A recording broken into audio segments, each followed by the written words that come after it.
श्रीराम राम रामेति श्रीराम राम रामेति रमे रामे मनोरमे रमे रामे मनोरमे सहस्रनाम तत्तुल्यं सहस्रनाम तत्तुल्यं रामनाम वरानने रामनाम वरानने।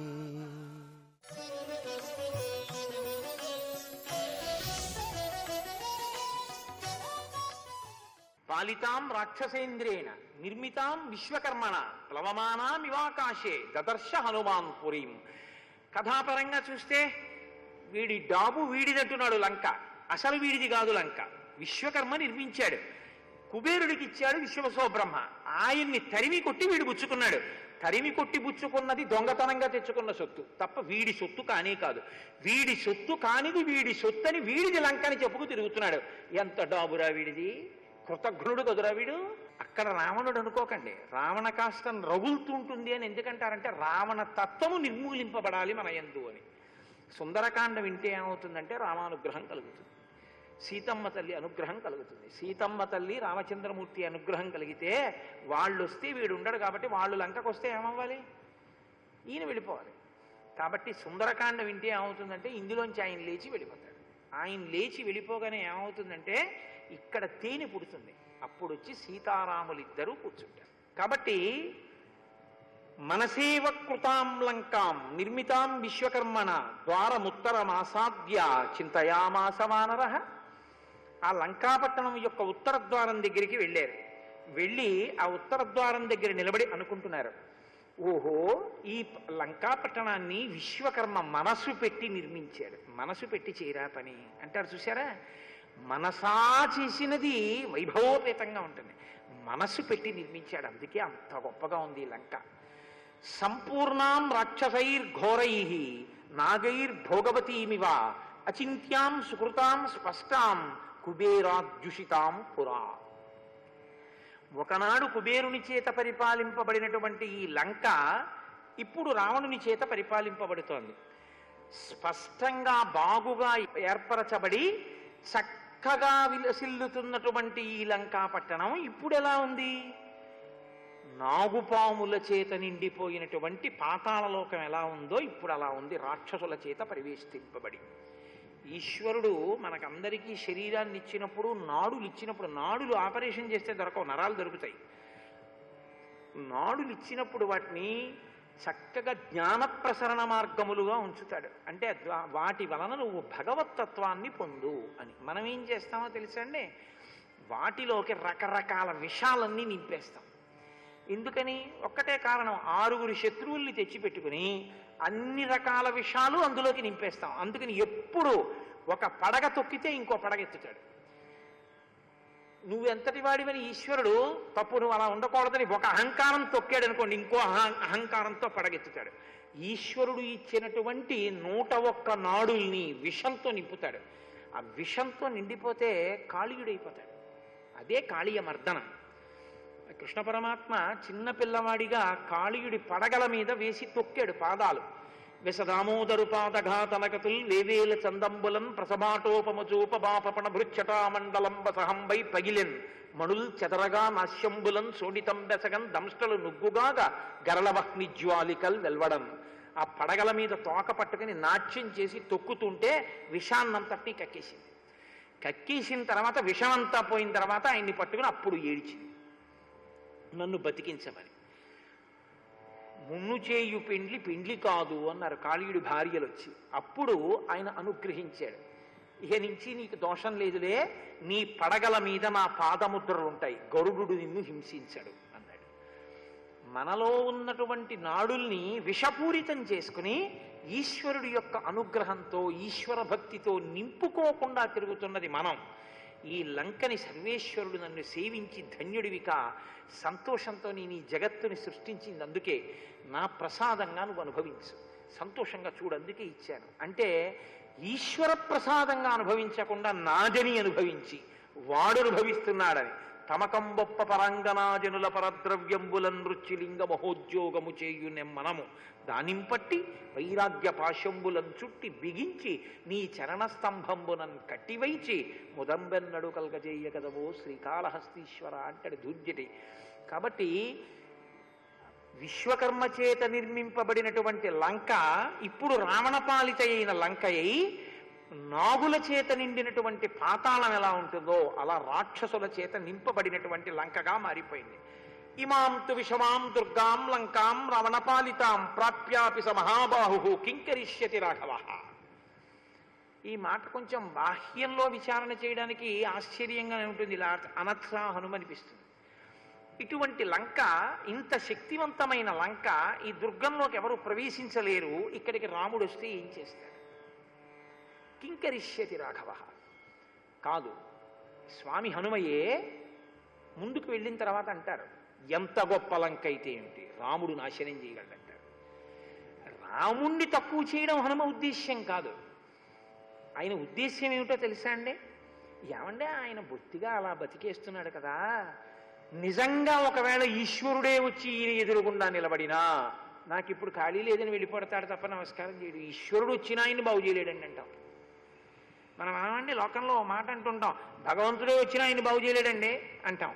రాముడే వచ్చినా ఈ లంకని ఏం చేయగలడంటే ఎవడు బాగుపడతాడు? ఇందులో బాగుపడేవాడు ఎవడు లేడు. కాబట్టి ఏం చేయాలి? ఇక లంకలో ఎవడు లేకుండా చేయాలంటే ఈ లంక నశించిపోవాలి తప్ప రాముడంతటి ధర్మాత్ముడు వచ్చి నిలబడిన ఆయన్ని చూసి మారేవాడు ఇందులో ఉన్నట్టు నాకు కనబట్టలేదు. కొన్ని వేల కోట్ల రాక్షసులు ఉన్నారండి. ఎంతమంది మారి రాముడి పాదాలు పట్టుకున్నారు? అందులో విభీషణుడు ఒక్కడే పట్టుకున్నాడు. ఇన్ని వేల కోట్లలో రాముడే వచ్చాడు. రాముడి దగ్గరికి వాళ్ళు వెళ్ళలేదు. 100 యోజనములు దాటి వచ్చాడు రాముడు. అందులో అడుగు పెట్టాడు, నిలబడ్డాడు, యుద్ధం చేశాడు. ఎవరైనా నా దగ్గరికి వచ్చిన అభయం అంటే చాలు, ఎవరినైనా రక్షిస్తానన్నాడు. వెళ్ళి పట్టుకున్న వాళ్ళు ఉన్నారా? రామా రక్షించన్న వాళ్ళు ఉన్నారా? ఒరే ఇంతమంది మడిసిపోతున్నారా, ఇప్పటికైనా ఆయన తేజస్సు తెలుసుకోవద్దా అన్నవాడు ఎవడున్నాడు? అందరూ మడిసిపోయిన వాళ్ళే. ఇమాంతు విషమాం దుర్గాం లంకాం రావణపాలితాం ప్రాప్యాపి స మహాబాహు కింకరిష్యతి రాఘవ. ఇటువంటి లంకాపట్టణానికి రాముడు వస్తే మాత్రం ఏం చేయగలడు అంటే లంకను ఎలా మార్చగలడు? మార్చరు.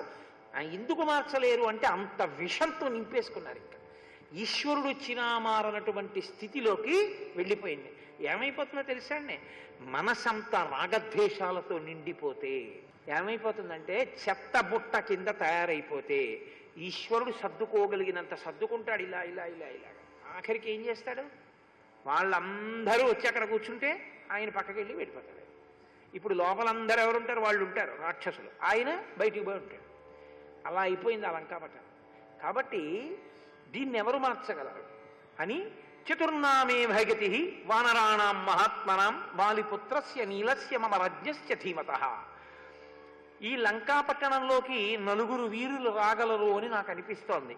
వాలిపుత్రస్య, వాలి యొక్క కుమారుడైన అంగదుడు, నీలస్య అగ్నిహోత్రుని యొక్క అంశలో జన్మించినటువంటి నీలుడు, మమ రాజ్ఞస్య నా రాజైనటువంటి సుగ్రీవుడు, నేను, మేము 4 ఈ లంకాపట్టణంలోకి రాగలం. మిగిలిన వాళ్ళు రాలేరు. అయితే వీళ్ళు 4 మాత్రమే రాగలరు తప్ప ఇంకా ఎవ్వరూ రాలేరని హనుమ చెప్పలేదు సుందరకాండలో.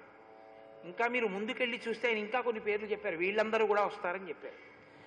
కాబట్టి ఎవరెవరు ఏ ఏ భక్తి తత్పరత కలిగినటువంటి వాళ్ళో ఈశ్వరుణ్ణి రాముణ్ణి బాగా అనుసరించగలిగినటువంటి ప్రజ్ఞాపాఠమునందు అధికులో వాళ్ళందరూ ఆయన అనుగ్రహంతో లోపలికి రాగలరు. అది ఏ ఏ మార్గములన్నది మీ ఇష్టం. అది భక్తి మార్గం కావచ్చు, కర్మ మార్గం కావచ్చు, జ్ఞాన మార్గం కావచ్చు. ఈశ్వర భక్తిని ప్రధానంగా చేసుకున్న వాళ్ళందరూ అంతర్ముఖులు కాగలరు, ఈశ్వరుడి వైపుకి అడుగు వెయ్యగలరు. కాబట్టి అనేన రూపేణ మయా నశక్యా రక్షసాం పురీ ప్రవేష్టుం రాక్షసైర్గుప్త క్రూరైర్బలసమన్వితై. ఇక్కడ ఇంత బలంతో కూడుకున్న రాక్షసులు ఇన్ని వేల కోట్ల మంది విచ్చుకత్తులు పట్టుకు తిరుగుతుంటే నేను ఎలా లంకాపట్టణంలో ప్రవేశించి సీతమ్మను అన్వేషించగలను? కాబట్టి ఈ రూపంతో, అంటే ఇంత పెద్ద శరీరంతో లంకాపట్టణంలోకి వెళ్ళడం అన్నది కుదరనే కుదరదు. ఇది మహానుభావుడి యొక్క లక్ష్యశుద్ధి. ఇది మీరు గమనించవలసింది ఏమిటంటే కేవల కథాపరంగా వినకండి. అంత లంకని చూస్తూ ఆయన తన లక్ష్యాన్ని జ్ఞాపకంలో ఉంచుకుంటున్నాడు. తాను వచ్చింది సీతమ్మ తల్లిని అన్వేషించడానికి.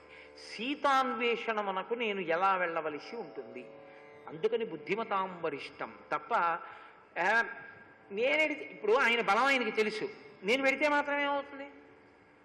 ఏం చేస్తారు ఈ రాక్షసులందరూ? వస్తారా? రాని అన్నవాడు వెళ్ళిన తరువాత, అలా వెళ్ళిన తర్వాత జయాపజయములు విధి నిర్ణీతములు ఎంత ఇన్ని కోట్ల మంది రాక్షసుల్ని మీరు వర్ధించే లోపల సీతమ్మ స్థానం మార్చేస్తే మీ అహంకారం మీ బలం బానే ఉంది, రామకార్యం ఏమైనట్టు?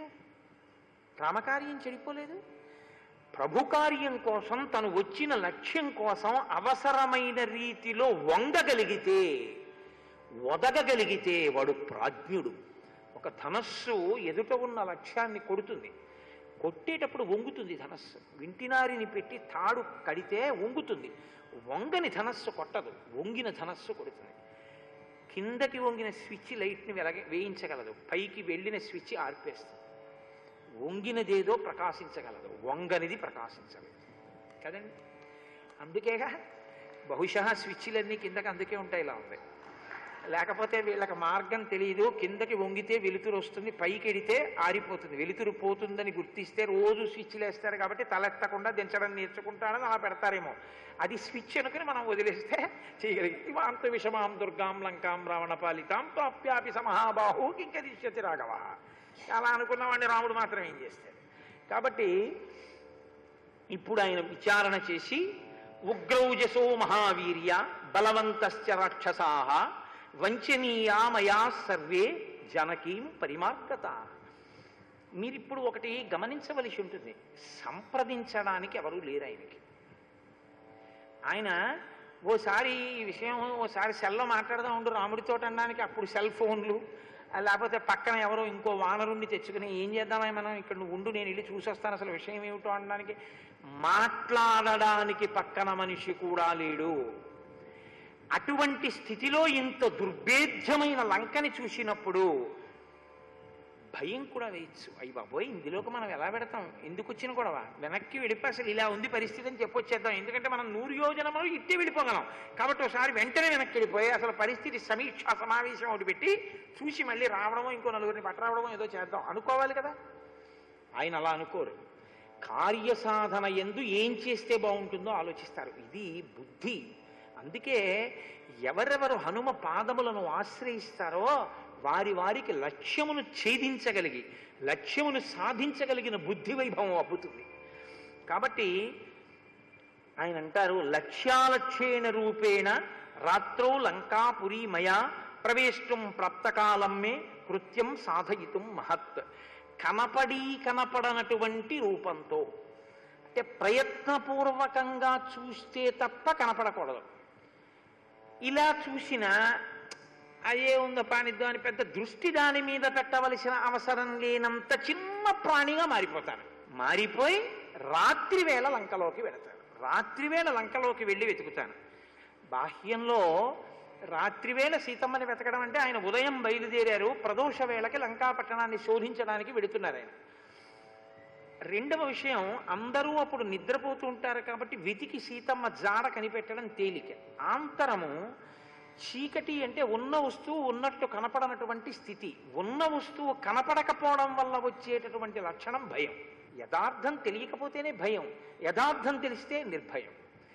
ఒక్కటే ఉంది అని ఎరుకలోకి వచ్చిందనుకోండి, భయం ఎందుకు ఉంటుంది? రెండోది ఉంటే కదండి భయం. ఒక్కటే ఉందంటే ఇంకా భయం లేదు, భయరహిత స్థితి. రెండోది ఉంది భయం, అది మన ఏమైనా చేస్తుందేమో. ఆ ఒక్కటే ఉందని తెలియకపోవడం చీకటి. ఒక్క ఆత్మయే ఉంది తప్ప అసలు ఇంకోటి లేదని తెలుసుకోవడం సత్యాన్ని తెలుసుకోవడం. భయంలోంచి నిర్భయంలోకి వెళ్ళాలి. తమసోమా జ్యోతిర్గమయ మృత్యోర్మా అమృతంగమయ. ఈ వెళ్ళడానికి చెప్పేటటువంటి ప్రక్రియ ఆంతరంగా చీకట్లో వెతకడానికి వెళ్ళడం, అజ్ఞానంలోంచి జ్ఞానంలోకి వెళ్ళడం అంటే సాధక ప్రవృత్తి. దీన్ని ఆవిష్కరించడం. కాబట్టి నేను చిన్న శరీరంతో వెడతాను, అలా వెడతానని నిశ్చయం చేసుకుని నమినస్యేత్ కథం కార్యం రామస్య విదితాత్మనః ఏకమేకస్య పశ్యేయం రహితే జనకాత్మజాం.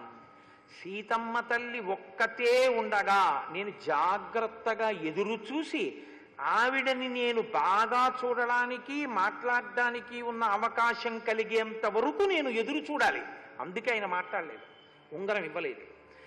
ఆవిడికి బాగా విశ్వాసము కుదరాలి. వేటుపడిన ప్రాణం అంటారు చూసారా, బాహ్యంలో సీతమ్మ తల్లికి ఎంత భయం పెరిగిపోయిందంటే ఆవిడికి ఎవరిని చూసినా అనుమానమే. సన్యాసి వేషంలో వచ్చి ఎత్తుకుపోయినప్పుడు ఇంక ఎవరిని చూస్తే ఆవిడ అనుమానపడదండి, ఎవరొచ్చినా రావణుడైన భయం వచ్చేసింది ఆవిడికి. కాబట్టి ఇప్పుడు ఆవిడ బాగా నమ్మకం కలిగిన తరువాత ఉంగరం ఇవ్వకుండా ఉండడానికి కారణం అదే. అది అవతల వారి యొక్క హృదయాన్ని తాను బాగా అర్థం చేసుకుని ప్రవర్తించగలగడం. ఏమంటే రాముడి శిరస్సుని సృష్టించిన వాడు యుద్ధభూమిలో రాముడు మరణించి పడిపోయినట్టుగా సృష్టించగలిగిన వాడు మాయా సీతని సృష్టించి తీసుకొచ్చి వానరుల ముందు సీత యొక్క తల నరికేస్తే హనుమ అంతటి వారు నమ్మేశారు. యుద్ధకాండలో నమ్మేసి సీతమ్మ చచ్చిపోయిందని యుద్ధం మానేశారు అందరూ. ఇన్ని చేసిన వాడు రాముడు ఉంగరం సృష్టించలేడండి. ముందెళ్ళి రాముడి ఉంగరం ఇస్తే అవతల బారేస్తున్నాడు, చావతల మారువేషంలో వచ్చామని. ముందు ఆవిడకి నమ్మకం కలిగాక ఉంగరం ఇవ్వాలి, అప్పుడు ఆ ఉంగరం యొక్క ప్రయోజనం సిద్ధిస్తుంది, లేకపోతే రామకార్యం భంగం అవుతుంది. ఇది బాగా అవతల వారి యొక్క స్థితిని గుర్తిరిగి ప్రవర్తించడం హనుమ యొక్క బుద్ధి వైభవం సుందరకాండలో. అది దానికి బీజం ఇక్కడ పడింది. ఎలా ఆలోచిస్తున్నారో చూడండి ఆయన. అందుకని ఆమె ఒక్కతేనే కలుసుకోవాలి, ఎలా కుదురుతుంది? అలా నేను కలవకపోతే ఏమవుతుంది? రామకార్యం భంగం అయిపోతుంది. రామకార్యం భంగం అయిపోయిన నాడు నా ఎందు ఎన్ని విభూతులైనా ఉండొచ్చు, నేను ఎంత గొప్పవాడినైనా అవ్వచ్చు. ఎవరికి కావాలి? భూతాశ్చార్దాహ విపద్యంతే దేశకాల విరోధితా విక్రమం దూతమాసాధ్యాతమ సూర్యోదయే యథ అర్ధానర్ధాంతరే బుద్ధిర్నిశ్చితాపిన శోభతే ఘాతయంతి హి కార్యాణి దూతా పండితమానిన.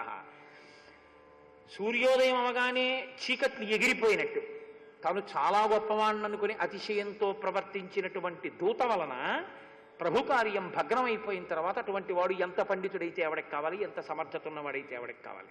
అలా కాకుండా ఉండాలంటే నేను ఒదిగి ఒదిగి జాగ్రత్తగా ఆలోచించి కార్యాన్ని సాధించవలసి ఉంటుంది అనుకుని సూర్యే చాస్తం గతే రాత్రౌ దేహం సంక్షిప్యమారుతి వృషదంశకమాత్ర సన్ బభూవా అద్భుత దర్శన. ఇప్పుడు సూర్యే చాస్తం గతే రాత్రౌ ప్రదోష వేళ అని గుర్తు, ఫాల్గుణ శుద్ధ త్రయోదశి కాబట్టి పండు వెన్నెల పౌర్ణమికి ముందు కదండి.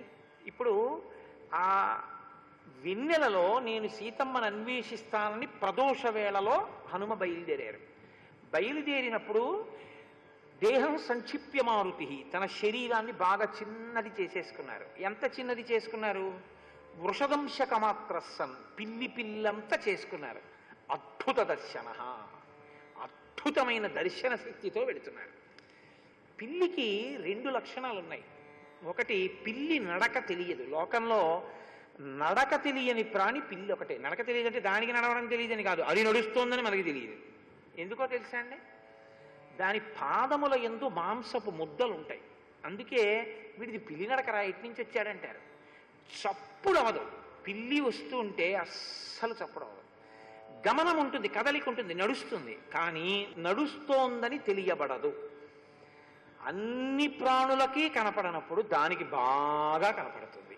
ఈ రెండు లక్షణాలు ఉన్నది పిల్లి. అందుకని మహర్షి అద్భుత దర్శన అంటారు. ఇప్పుడు ఆయన నడుస్తున్నారు. ఎటు నడుస్తున్నారు? మీకు కనపడే నడక కాదది, ఆంతరంలో. బాహ్యంలో ఆయన లంకలోకి వెడుతున్నారు, ఆంతరంలో తనలోకి తాను వెడుతున్నాడు యోగిగా. అంతర్ముఖ సమారాధ్య బహిర్ముఖ సుదుర్లభ, లోపలికెడితే దొరుకుతుంది సీతమ్మ ఆత్మ. కాబట్టి ఇప్పుడు అంతర్ముఖత్వం, ఈ పైవన్నీ మూసేశారు, కళ్ళు మూసేసుకుంటున్నారు. పద్మాసనం వేసి కూర్చుని యోగి పొంగవుడై అంతర్ముఖులయ్యారు. అంతర్ముఖులై లోపలికి వెడుతున్నారు. మనిషి అంతర్ముఖుడై లోపలికి ప్రయాణం చేసి ఆత్మవస్తువుని తెలుసుకునే ప్రయత్నంలో ఉన్నప్పుడు కదలికలు పైకి తెలియవు. ఆ కదలికని, ఆ చప్పుడు మీకు తెలియదు. ఎటు వెడుతున్నాడు అంటే మీరేం చెప్పలేరు. అంతర్ముఖత్వం పొందినటువంటి వ్యక్తి యొక్క గమనం మీకు తెలియదు. ఇది పిల్లి పిల్ల యొక్క నడక. అందుకని పిల్లి పిల్ల అంత అవడం.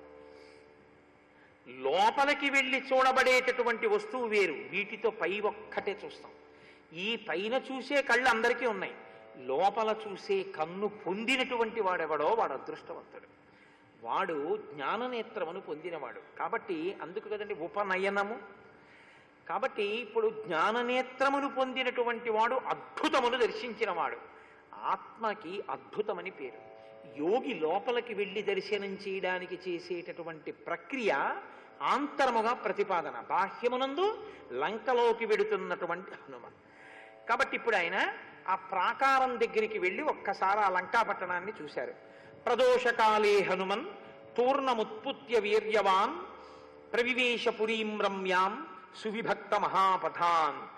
ఆ ప్రదోష కాలంలో వేగంగా వెళ్ళి చూసినటువంటి హనుమకి బాగుగా విభజింపబడి చక్కటి మార్గములతో కూడినటువంటి లంకాపట్టణం కనపడింది.